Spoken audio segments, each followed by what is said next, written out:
Momokun, also known as Mariah Mallad, cosplayer and lewd model. Girl, get your coin. She's been accused of being racist,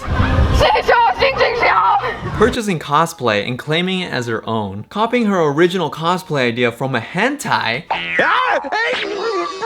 and she's been accused of quite a few other things in the past, but today I want to talk about her most recent scandal of her sexually assaulting people and blaming it on her ADHD. Bad moo count. No. I think it's important to call out sexual assault, whether it be coming from a man or a woman, especially in this type of case where she acts like she can get away with it, and I don't know if it's because she's a woman or what, but it's definitely not okay. This is a video from a convention held last year in Vegas called Level Up Expo, where Mariah was being interviewed at her booth. As you can see, there's a guy in the shot, and the interviewer was waiting for him to get out of the shot naturally, but Mariah had a different idea. We just have to wait. We have to be patient. You know, because you've got some people wanting to buy your stuff. Oh, I didn't even notice. Yes. Hi, man. What if I like touch his butt? Jeremy. A little bit, but it's okay. I wanted to lightly know that you were in the way. I was like, let me give you a soft caressing hand. I grabbed his butt. Whatever happened to the good old tap on the shoulder and saying, hey, could you move out of the shot real quick? Judging from this video and other videos I've seen of her, it seems like this is who she is. This is how she's more comfortable. And maybe she was feeling herself a little extra since she was being interviewed in her own booth. Maybe a slight sense of entitlement that she could get away with grabbing that guy's butt. Maybe she thought, this is one of my fans, surely he'll like it. Oh God, I'm just trying to figure out her mindset, but that sounds so horrible. I mean, think of it if it was the other way around. If it was like a guy just grabbing one of his fans' girls' butts. Like, that's not okay. But due to the double standard in society, instead of reacting creeped out or negatively, the guy literally said, oh, am I in the way? So perhaps, due to that double standard, maybe the guy wasn't even offended. Maybe this isn't even a big deal. I mean, honestly, I wouldn't make a video about this if it was an isolated incident. However, that's not the case because, like the interviewer says, she really is grabby, just so everybody knows that.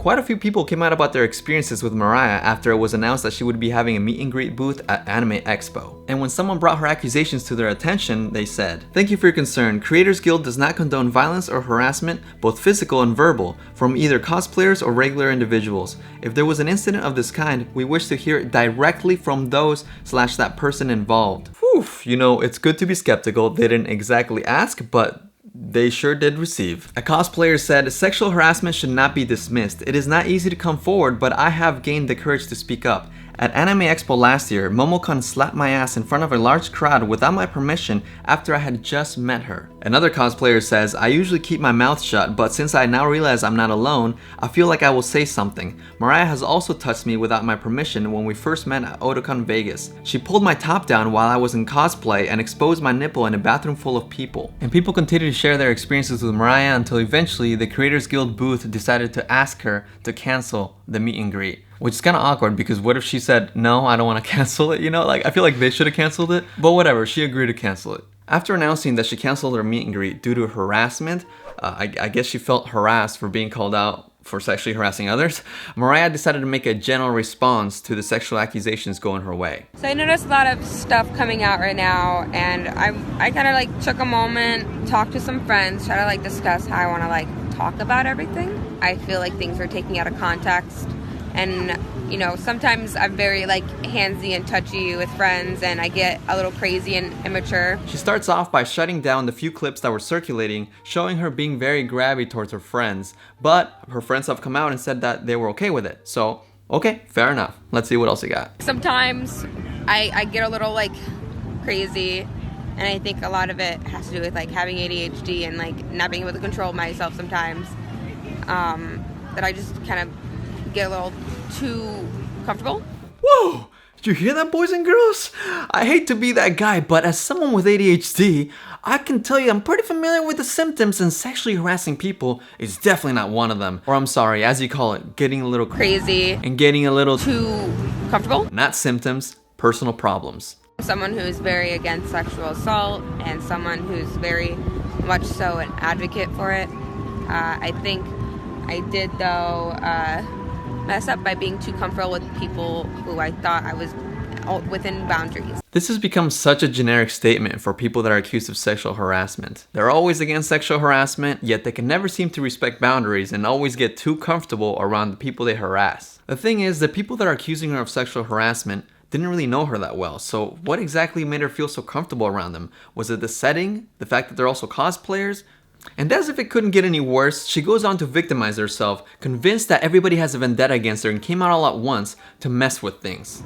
I'm very sad to see people come out about this all at once and to kind of paint me in a light that's not very befitting or representative of me. I do think people have personal vendettas and they choose when to say certain things to try and make things seem a certain way for certain times to try to mess with things. I definitely do think that, and it's more than likely the case. No, girl, let me remind you, it was a booth that you were gonna work with that said, "We wish to hear directly from those people involved." The person who originally tweeted them about your sexual assault was a 20-year-old gay boy who loves rabbits in Japanese fashion. You're gonna say that they got all the other cosplayers to speak up? I don't know about that. I apologize if my past behaviors have reflected poorly on me or insulted people or made people feel not good.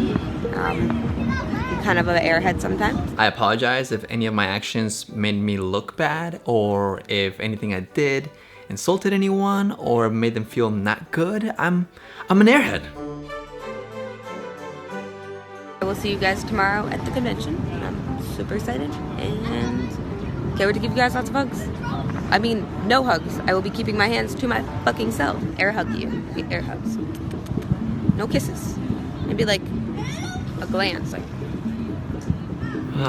Momokun is really ending her apology by joking about her accusations.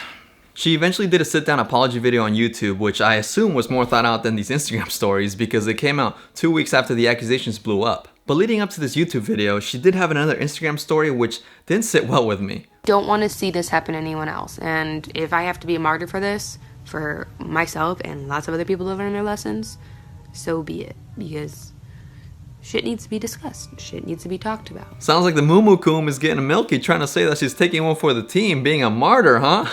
I love my sweets, but I'll take salty. This honestly sounds like a very passive way of saying, yo, I'm taking one for the team, but if I want to, I can bring down more cosplayers with me. I'm not the only one touching people. I have always been an impulsive person, no matter what it's been, and it's gotten me into more trouble than I'd like to admit. I've been like that since I was a kid. I just act without thinking sometimes. I get excited. I get overwhelmed.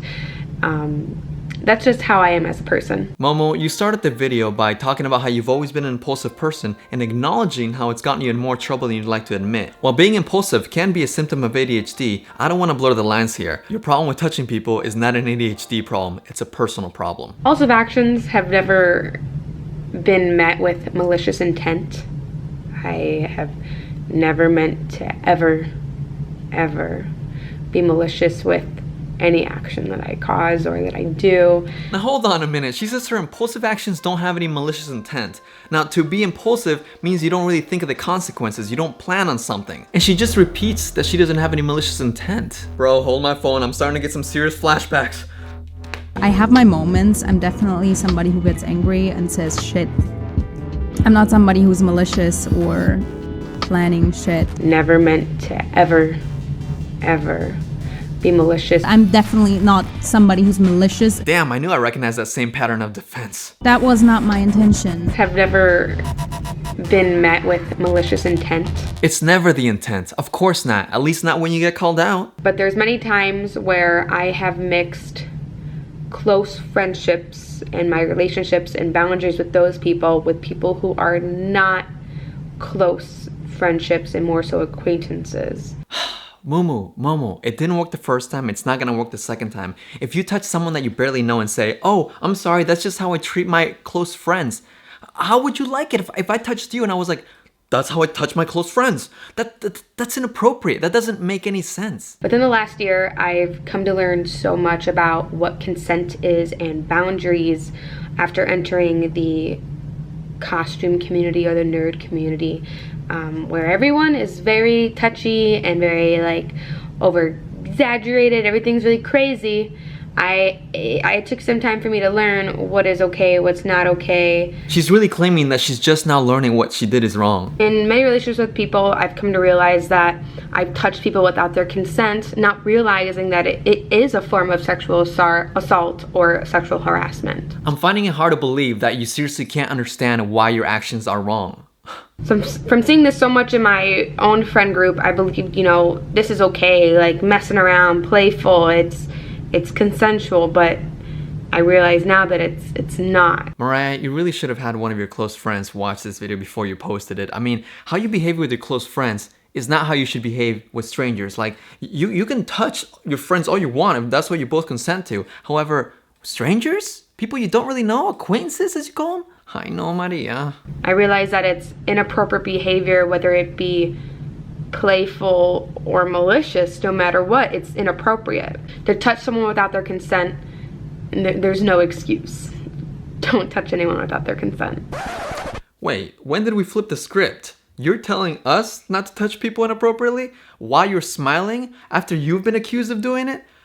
¿Y qué onda con las sonrisas? She's been grinning throughout like the entire video, like lightly and stuff, but not until now does she smile so big, as if like this is all sort of like a silly thing for her to have to do. There is no excuse for my actions, whether it be ADHD, impulsiveness, or being a fucking idiot. There's no excuse.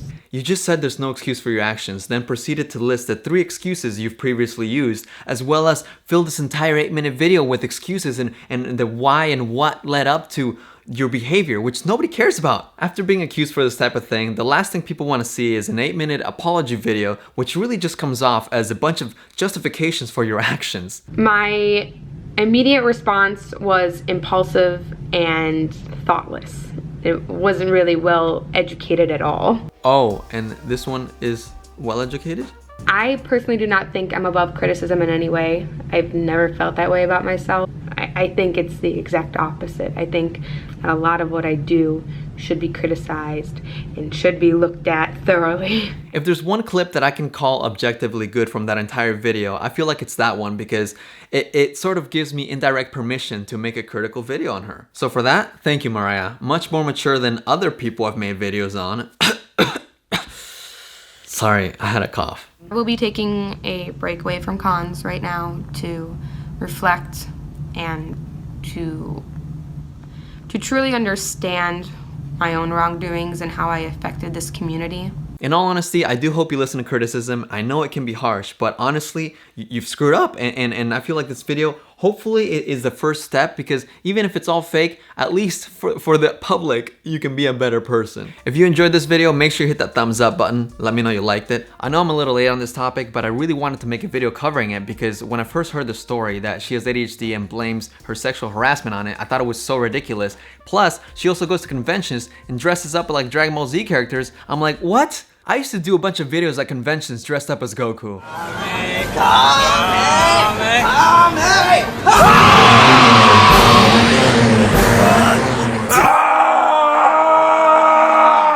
That hurt. Believe it or not, I was once cringier than I am now. Thank you guys for watching, and I'll see you next week.